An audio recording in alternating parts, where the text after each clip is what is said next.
Okay, you can still hear me? Yeah, we're good. This is where we went astray last time. All right. So this is kind of Virtual Choir 101, going through what it takes to put together a virtual choir and what I've learned along the way and some kind of tips and tricks. If you have any questions, for those of you who just joined us, please drop them in the chat as we go, or feel free to unmute yourself and interrupt me. That's totally fine. All right, so my Zoom is on. Here's what we're going to go through today. So, and I'm not muted. This Sorry. Out of the way so I can see what I'm doing. These are kind of the 3 steps to putting together a virtual choir. Step 1, you need to make or get some guide tracks. I'll talk about the tech needs for that, and I'll talk about kind of my process for putting together guide tracks. Step 2 is recording. So I'll have some recommendations for students recording and some common issues. And then step 3 is editing. So that's both audio editing and video editing. We'll talk about some tech needs and some software. Okay, so when you're getting tech, one of the things that I have noticed is that places like Amazon have just tons and tons of equipment out there, and it's really not clear whether it's good or whether it's garbage. And so I recommend just going through a reputable vendor that just kind of makes life easy. One place that I like is Sweetwater.com. See, so originally when I had talked about doing your group as an individual group, discounts.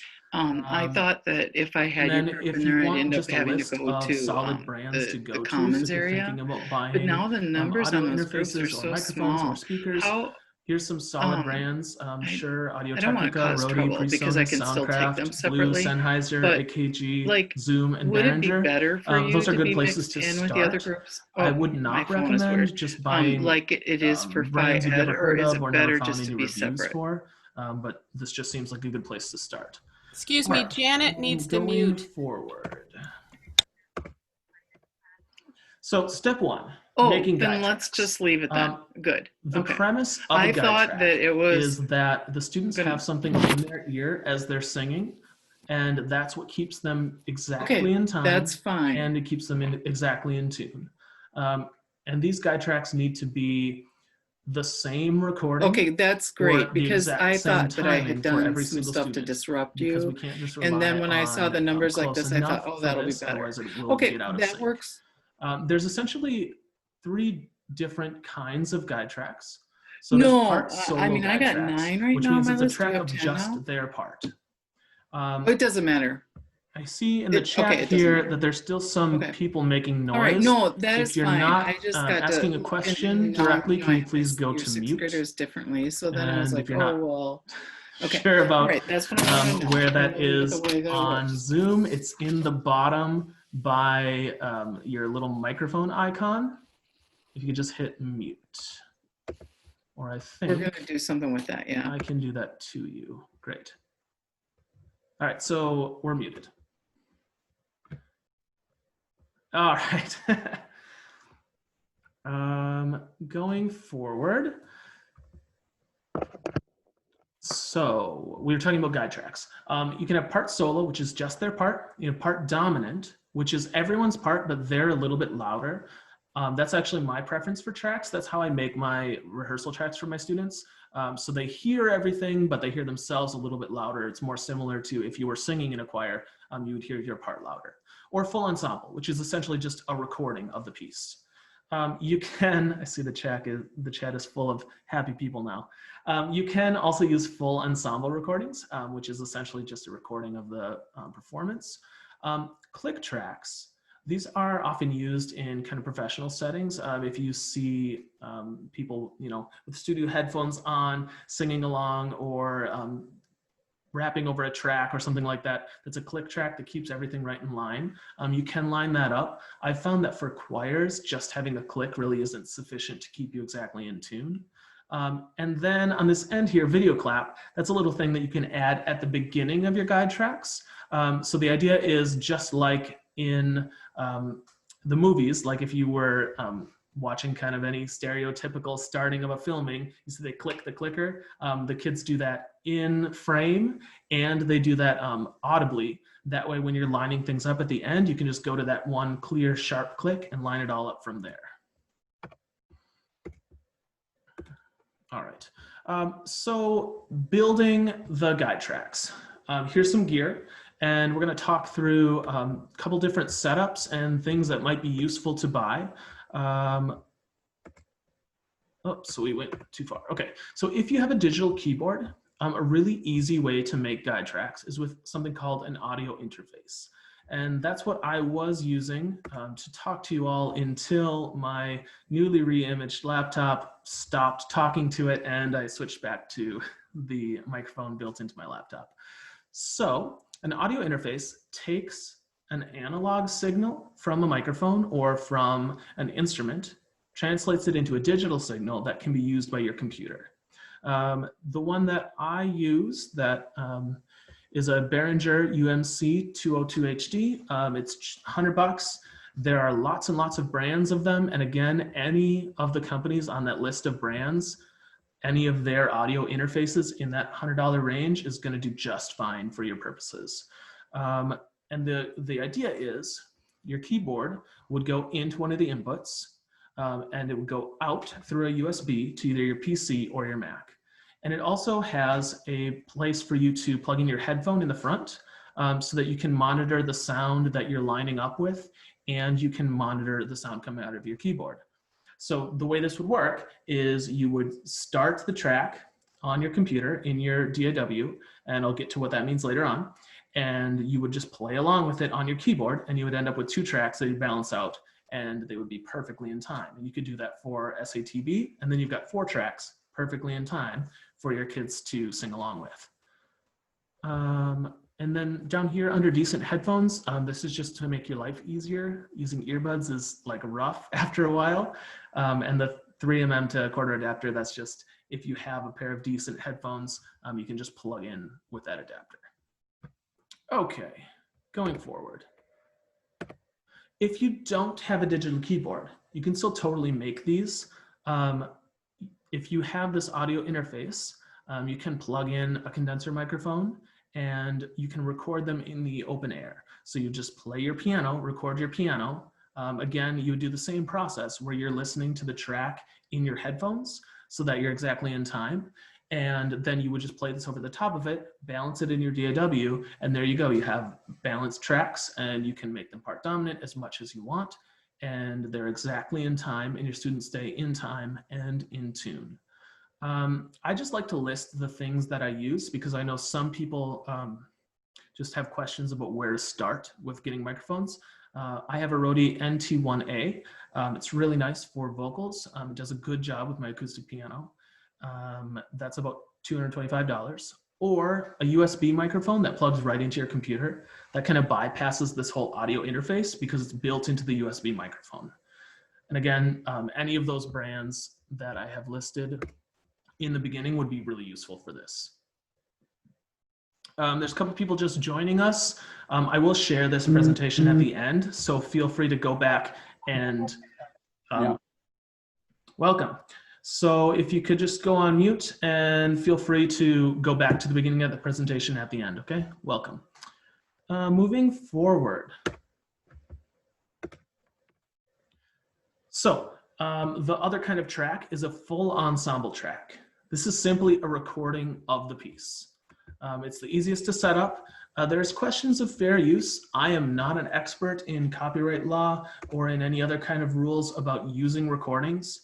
If any of you knows better than me, I would love to hear what the actual rules are there. But for example, the Star Spangled Banner that we just did, my students all know the Star Spangled Banner, so I gave them a recording of them singing it to sing along with so that they would stay in time, but they didn't need part dominant tracks because it's basic.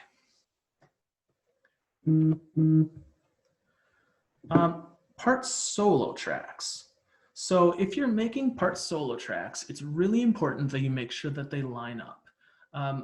It would be very tempting to sit at the piano and just play through SATB and send those out. But when your students record, you're gonna be left with a hot mess because they will not line up exactly. So if you use a click track or a metronome, and you are really, really careful to make sure not to add any beats or not, that you actually measure out all the fermatas. So for example, that first recording that I was playing as people were logging in, I recorded on the piano tracks for that. I made a click track. I measured out every fermata. So like I would say, this is a 4-beat fermata. I counted 4, moved on to the next one, made sure they lined up exactly. You could also record yourself singing these, or you could create it in Finale. Creating it in Finale is a really good way to make sure that it lines up exactly, because you just put the score in Finale and then export the MIDI. Personally, I don't like singing with MIDIs. I don't know how the rest of you all feel about that, but it just is a little bit weird for me to sing with a MIDI, but I know it's an easy way to make a clean track. All right, so let's talk a little bit more about part dominant tracks. Like I said, this is my preference for tracks, mostly because it's familiar for my students. So I've been making part dominant tracks for them for practice tracks for their entire time that they've been in high school. And so for them to sing along with it for a virtual choir is something familiar and easy to deal with. They're pretty straightforward to create. Like I said, you can play your part over a recording, mix it in your DAW. You can create them in Finale because you don't have to export just one part. You can tell it how much to mix when you export it as an MP3. The last way is you could also just record it open air. I've not done this for a virtual choir, but I've done this for practice tracks where I would just play a recording and play along with it on the piano and just record it in the open air. I mean, obviously then you're gonna get some noise and things like that, but if you're running into issues with getting the tracks lined up, or you're having microphone issues, like it's a way to make something that'll work. You can also just buy them. I don't know if any of you have used Matthew Curtis's tracks. My kids call him Falsetto Guy. They're wonderful, they're in time because he sings along, makes them part dominant, so all the parts are in there and they're exactly the same, and then he just mixes them. So that would be another option for getting part dominant tracks, is that you can just buy them. Now, a conductor track. I don't know if any of you have seen the Eric Whitaker virtual choir preparations. He has a recording of himself conducting along with a part dominant track for people to record with. Personally, I've never done this. I just feel weird conducting to an empty room, and it didn't really fit with my mentality of conducting is about helping people in the moment. But if you feel like that would be useful to your students, the idea is that you would record a video of yourself conducting in exact time with one of the guide tracks or all the guide tracks. And then you would edit the video and audio tracks together so that they can see and hear at the same time. Someone else has entered the meeting. Welcome, Jody. You can go back and see this presentation at the end. I'm going to post the video, so we'll just keep moving forward.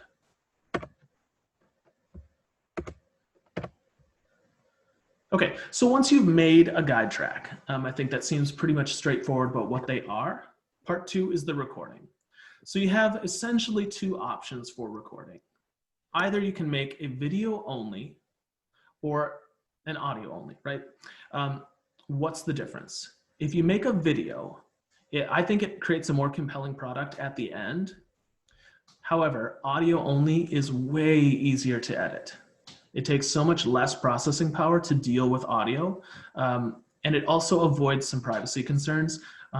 In my district, it's not really an issue. My students have all signed a opt-out option so that they can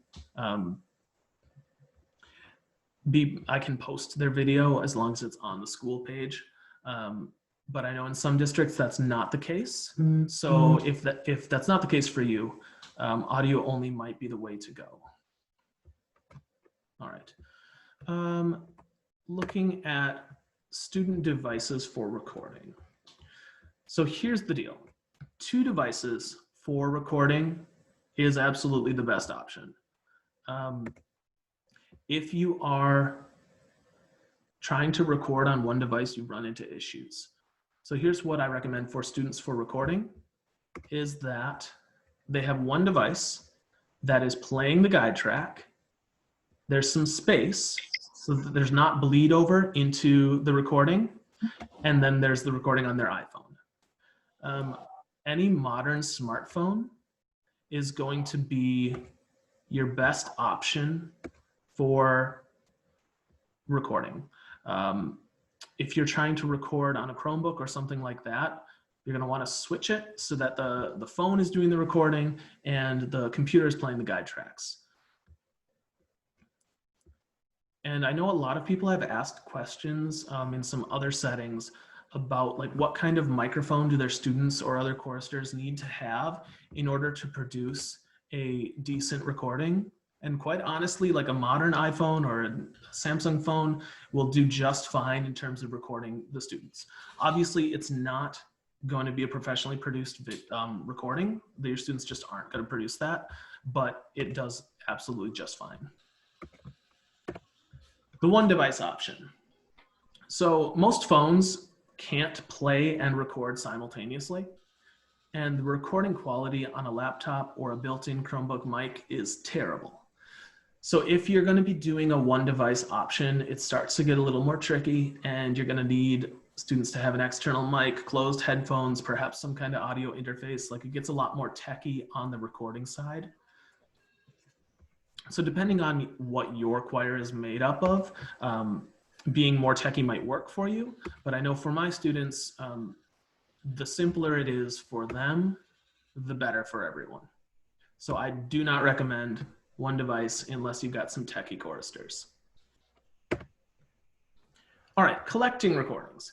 So our students did a recording, they sang along, it's beautiful, they need to send it in. Videos are too big to email.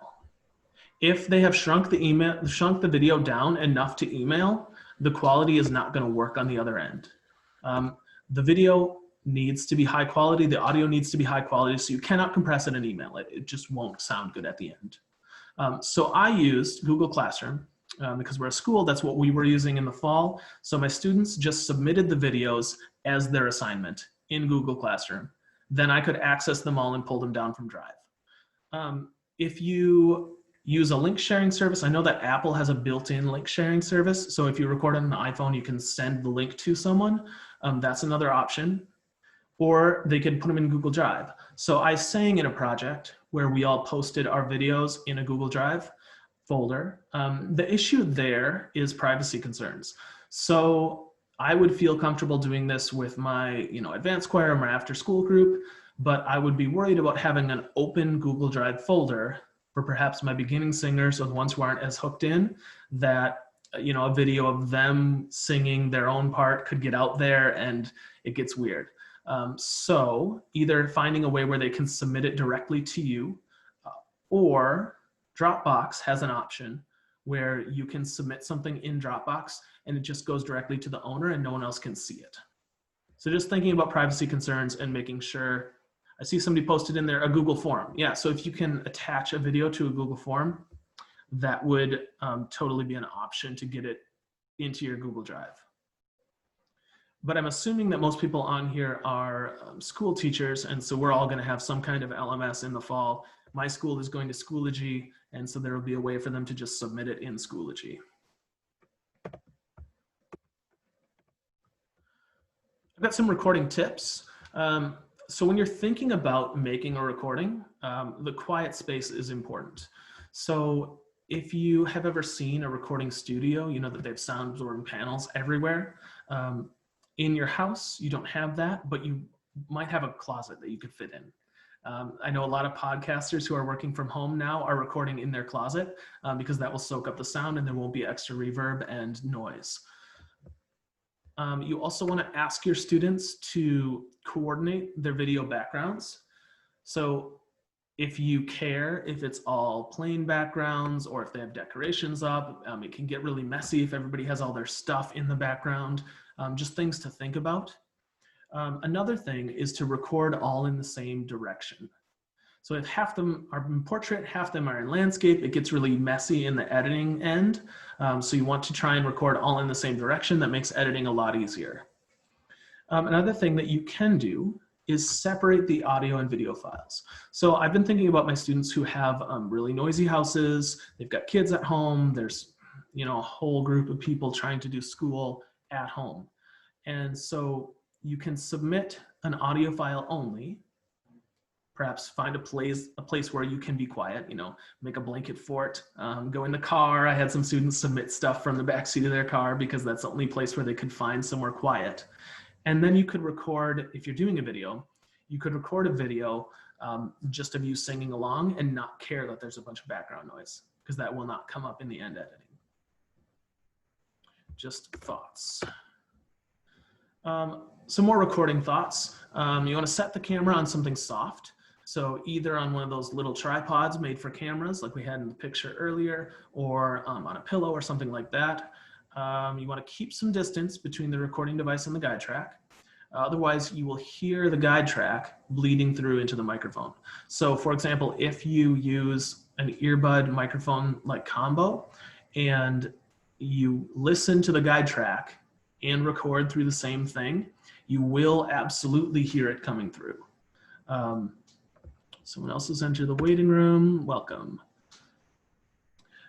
Also, I've found that only using one earbud when you're singing produces a whole lot better quality. I've done a decent amount of recording now that we've been at home, and I had a really hard time singing well with 2 earbuds in. I found if I took out one earbud, I could hear myself, but still hear the track and stay in time. So that's kind of a big one for your students or singers, is one earbud. Lastly, some video compatibility issues. Apple does not always play nice with everyone else. And so I've run into some editing issues with the way that students have submitted videos, especially if they just took them on a new iPhone. I found out, though, you can force the format change on an iPhone. So I have a screenshot here of how to deal with this compatibility issue. You want to go into camera settings and hit formats, and then go from high efficiency to most compatible. If you stay on high efficiency, it saves it in a format that Apple loves, but PC users don't like. So you want to switch to most compatible. All right. Step 3, editing. All right, welcome, Stephanie. Let you in from the waiting room. Okay. So here's the editing process. Here's the whole workflow. You want to edit the audio in batches. Combine the audio batches into one track. Use that track as the guide for your video editing. Edit the video in workable batches. Edit those together into one video, and then put on your final touches.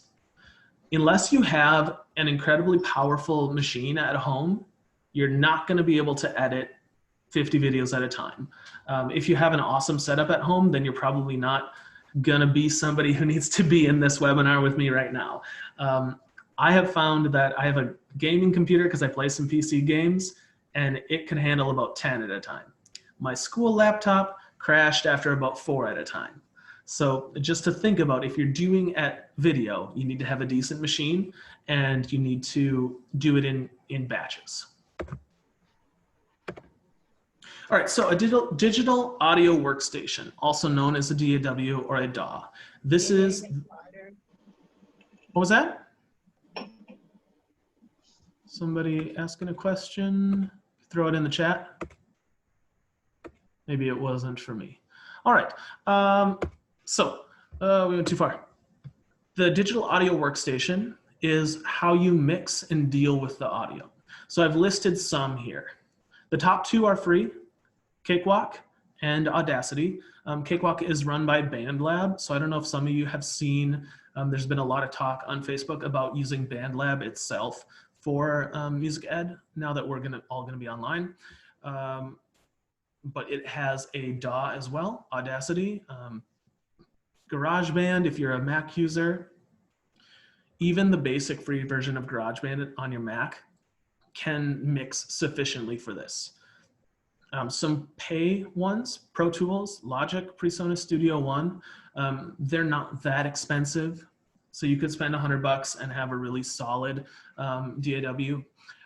If you are somebody who's a lot less techy, I would recommend going towards one of the pay ones. They just tend to be easier and have less glitches. All right, so I'm going to show you how I would mix this in Cakewalk. I recorded this video earlier today because, like as we found, we had some audio issues with this Zoom call, and I just wanted to make sure that you could all see and hear it. So I'm going to play a little sample of how I would do this in Cakewalk. The workflow for using Cakewalk to do your audio editing. So I've just opened up an empty Cakewalk project. And first thing I'm going to do is import my guide track. So I just have it saved here. This is the same track that the students recorded to so that it lines up perfectly. All right, there's the guide track. You can see that that's there. A little soft. All right, now I'm going to take my first student, so Mariah. We're going to just drag her video right in there. Cakewalk will strip the audio from the video for you. So there we are. And we're going to open this up so we can see better. You can see that her audio starts later. So I'm just going to go ahead and drag this over to where her audio starts. So now there's a bunch of empty space here, so I can move it around. And that starts right there with the audio. So let's bring her over, zoom in.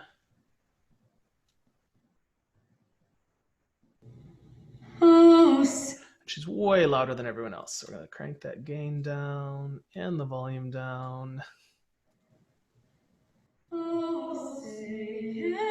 She's a little bit early, a little bit scoopy.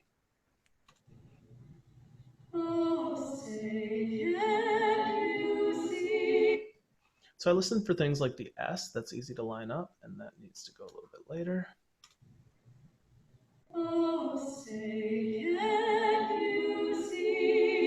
Good enough for now. And then I'm going to grab another one. So here's Emma's. Put her in there. And open this up so we can see better. And again, she's got a bunch of empty space. So we're just going to get rid of that so I can slide it back and forth easily. Zoom in. And so I'm going to line it up by sight before I line it up by sound, just to get it close. Once again, she's way louder than everyone else. I might adjust these later because I think the guide track is just softer than how the students' recordings are coming in.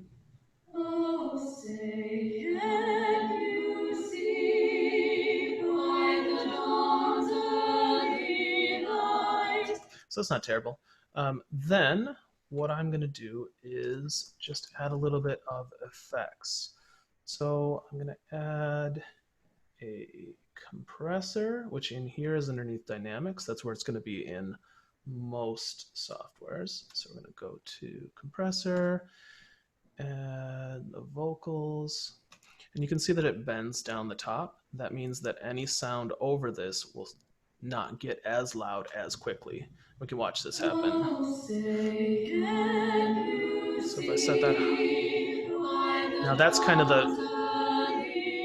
where this line bends over, that's going to be the top volume. That's really useful for your students who send you a recording that goes from this to that, right? So that's what that's for. And I might also add a little reverb or something like that, but I'm going to wait on that until after everything's in there because it makes editing harder. Once I'm done with all of this, I'm just going to go to export, right? File, export. We're going to export audio. I want a WAV file, and there's all kinds of presets and all kinds of choices in here. What I want is the preset that says what you hear, because that means I don't need to worry about understanding what all of these settings are. It's just what you hear is what it's going to export. And SSB export. This is on the audio. There it is. And that's the workflow for Cakewalk.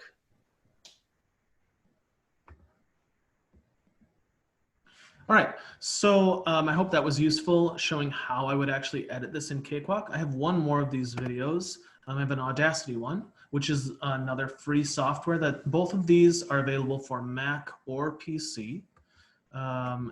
Audacity has a couple add-ins. There's a library add-in, FFPG, I think it's called. And when you download it, that's there. And you just want to make sure you add in that add-in as well. And then it can strip the audio from videos. So for using Audacity to do your audio editing. So for this, I'm just going to use some tracks that my students recorded for a recording of the Star Spangled Banner we put in our virtual graduation. So the first thing I'm going to do is I'm going to drag the guide track in. This guide track is a full performance like we've talked about. Oh, apparently I can't type, sorry. And this is a recording of my students from a different time. So that's in there. And we hear, that's in there. Now, the next thing you're going to do is grab a video. If you have the appropriate libraries added into Audacity, you don't have to strip the audio. It'll do it for you. So here comes Mariah. Okay, and we see her track is in there. And you can see that they're not lined up. So we're going to zoom in and grab this. Drag her over there. That looks pretty close. Hit play. She's way louder than everything else, so let's turn that down.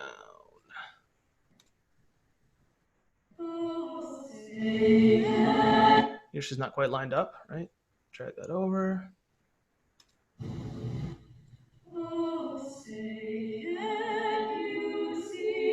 Nice scoop there, Mariah.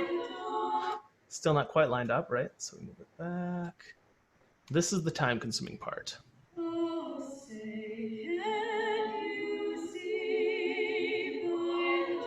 And so some things like here, you can hear the B on by. That's a good thing to try and line up. So move that over a little bit more.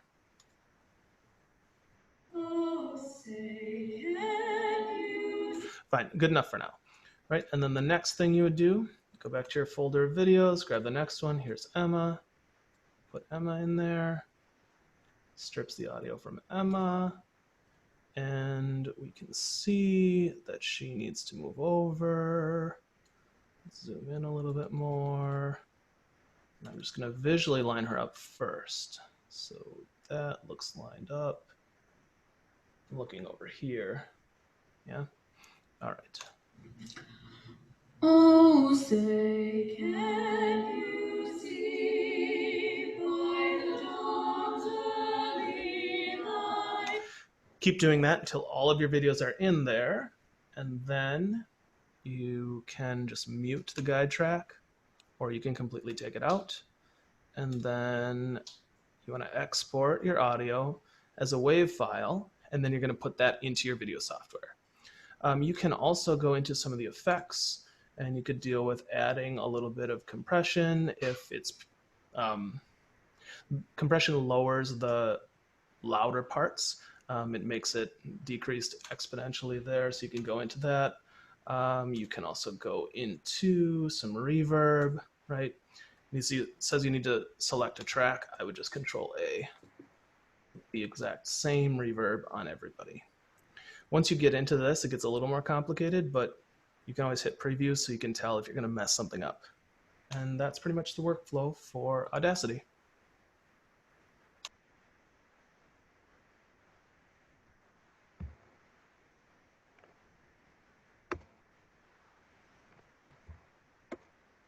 Great. I see a couple questions in here. So Jen, I tried to respond, and I think I responded to Bob, but it made me stop the audio. So yes, I will post these videos. I'm going to post the whole PowerPoint. And then I see you're sharing the screen with Screencastify. So I recorded these earlier because I've been having some compatibility issues with my school laptop since they re-imaged it over the summer. All kinds of drivers and stuff are messed up. And I didn't want to run into audio issues. So those are actually embedded files, so you can go back and see those later. And Screencastify is, if you don't know that, it's a Chrome app, and you can record yourself and you can record your screen pretty easily. It's super useful for online ed.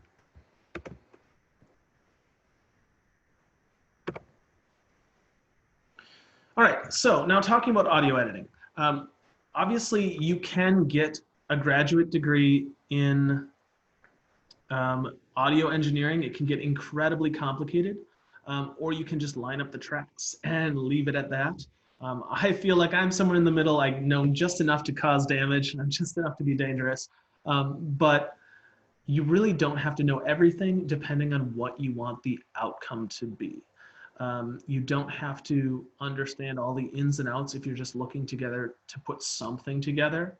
If you're looking to create something like one of the Eric Whitacre videos, it's beautiful and perfect, and you need to know more about audio engineering. But to make something that sounds decent, you can do without a lot of prep. I see Dax asked a question about Mariah only having single track audio. I didn't need to convert her to a 2-channel because most DAWs will automatically either mix down into only 2 tracks or mix up into 2 tracks. So it wasn't like she was just in the left ear. It'll automatically put that across in stereo. Video editing software, sorry.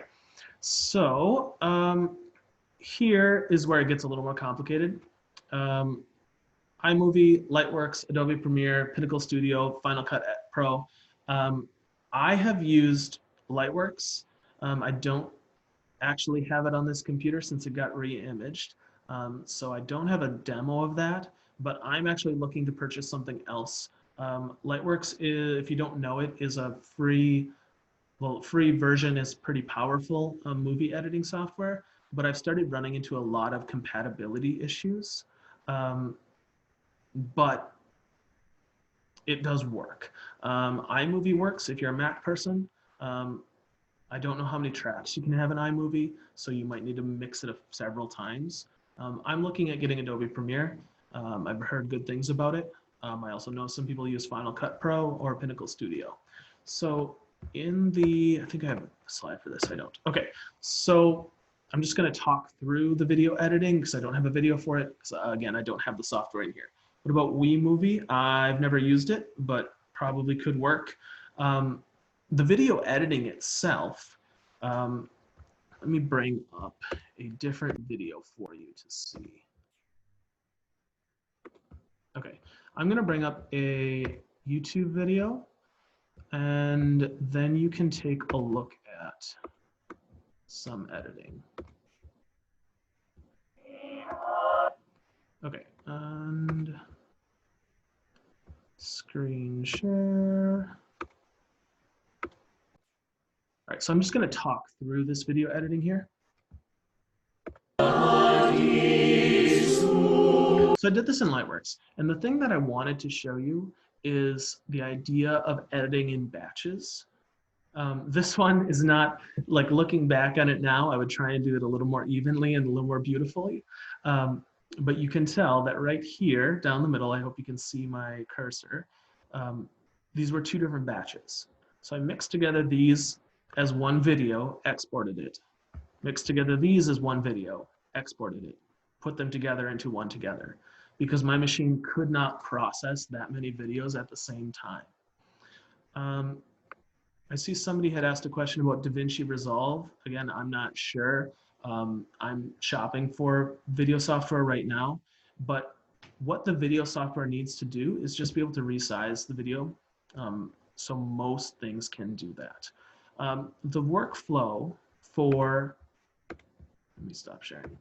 The workflow for editing the video is simply lay in the audio that you already have and line up the tracks to that audio and either remove or mute each track. So when I put Mariah in, so we had Mariah and Emma, we have their audio already in there. When I put their video in there, I'm gonna kill the audio on their video so that we only hear the mastered audio from our DAW. The reason that you don't just mix it all together in your video editing software is because it takes such a powerful machine to run a huge pile of videos at the same time that it's really hard to get the audio perfect. So you get the audio perfect in your DAW, and then that's what you use to line up all your videos. So the same kind of workflow where we brought in the guide track and lined up each girl to the guide track, we're gonna bring in the audio we made as the guide track and line up each video to that, and then mute or strip the audio off of each video. All right, and concluding thoughts, just consider your audience and consider that this is a time-consuming endeavor. When I say consider your audience, I think about what are we doing with this video? So like the first video that I showed you, I'm going to show that again and kind of talk about what I mean by consider your audience. This is on the top. I can't see anything. Okay.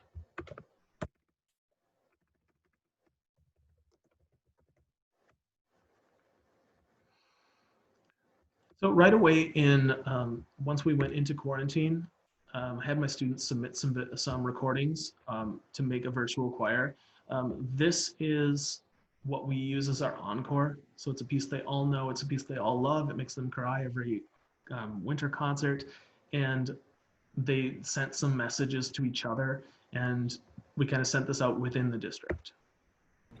You can hear right at the beginning, you can hear the guide track because somebody didn't follow directions. Listen again. You can hear the piano in there. Again, considering my audience, this is going out to people who had just been told that they had to stay home, and this was just about doing a thing together, so I didn't care. If we were doing something that was going outside of our district, I would care, and I would try and make sure that it's clean, right? You can hear that there's some peaking in there and some weird not together things, but again, it was just about like doing something together. And they all put messages to each other in there because editing audio only together is way easier, and it was what we were going to start with. All right, stop share. Okay, so that's kind of the thoughts that I have for getting started in virtual choir. Does anyone have any other questions or things that you would like me to talk about or you would like to talk about? How do you teach them to avoid peaking? So there's a couple things there. If they're recording on their phone, I still want them to record with their full voice. And so in this, in the slide where I talked about how to set things up, I said put some space between your phone and where you are listening and recording. That'll help because you're a little bit farther away from the microphone. Another thing is you can find some apps on the App Store for video or audio that have some options in there where you can lower the gain. And so if they could lower the gain on their iPhone, it might avoid peaking.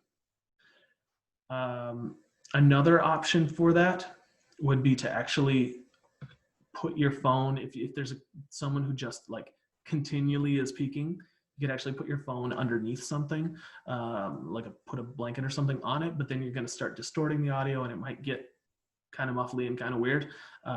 So I would start with the apps or on the audio editing side. So you get this beautiful track, right? And then the soprano goes up to the high note, and it's just peaking all the way through, yeah? Just cut out that part. Leave the rest of it in there, take out the peak part. What other questions do we have? What about copyright? How did you share? So in terms of sharing the sheet music, the recordings that we did, Deep Piece they had memorized, Star Spangled Banner they already had memorized. Oh, sharing that I did right now. So I shared them on my school YouTube channel.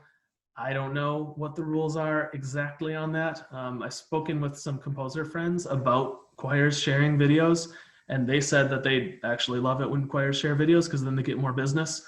But honestly, don't know the copyright for that.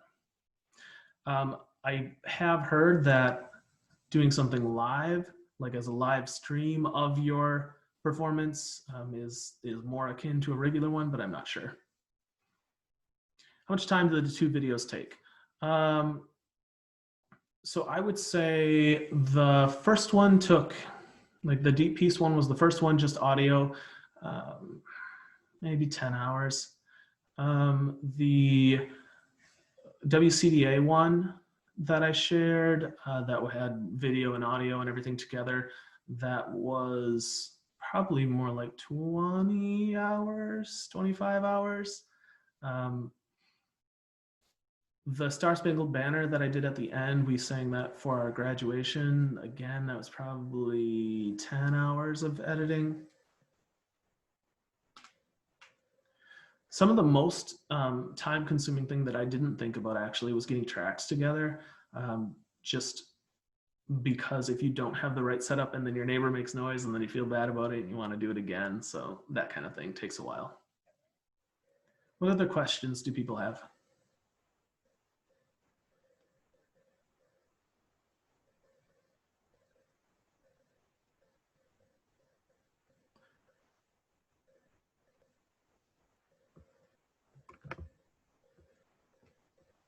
Okay. Well, seeing no other questions, I will, oh, did your school pay you extra? No. Well, so let me rephrase that. Not for my regular like choir videos. They did pay me for putting together virtual graduation, but that was after school ended during the summer, and I was kind of doing all kinds of things for virtual graduation. I would anticipate that this coming year, I would not get paid extra for doing these. And just for a frame of reference, I've looked at some of the businesses that will do this editing. I've seen some advertisements, and it seems like they're $20 to $50 a singer. So I'm not sure. Yeah, I haven't used any of these services, but that's what I've seen just from looking around.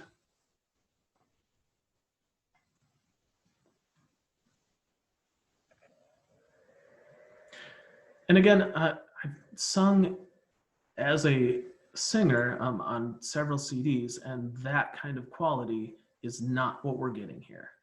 You know, it's an iPhone video. It's not going to be $10,000 of audio equipment. So I would say just frame it such that you're not making a CD quality recording. It's just not going to happen. So if you're making a school recording, you know, or you're making a community chorus recording, you're making something that is for us to enjoy choral music together. So it's not to make something beautiful, yeah? Or I mean, beautiful, but not perfect, yeah? Looks like there's some stuff here in the chat. Ah, yes, Jalebi Pepper is sharing sheet music. There's a lot of stuff that's allowed now because of quarantine. People have lifted some restrictions. You're welcome, you're welcome. Yeah, I think the whole idea of doing this virtual choir stuff is that it's really just those 3 steps. Make a track, get the recordings, line them up. Did you find the response to the video choir was worth the extra effort, the audio vid? So I kind of go back and forth on that one. I found that for certain things, it was worth the effort. But on the other hand, I had better student engagement in audio only. Over this last semester, I found that a number of my students just don't want to record their faces, but they were willing to record their voices. So that's something to think about. Personally, as I go forward, I'm not going to do very many video and audio. I'm thinking I'm mostly going to do audio things because it's just faster and easier. But probably like 1 or 2 video, because I think it looks cooler and seems more like a thing. Any other questions out there before we wrap this up? So I'm going to post the PowerPoint, and I'll post the video of this Zoom meeting. And I hope that you all have a wonderful day, and good luck this coming semester. Bye. Thanks, Zach, so much. It was awesome. You're welcome.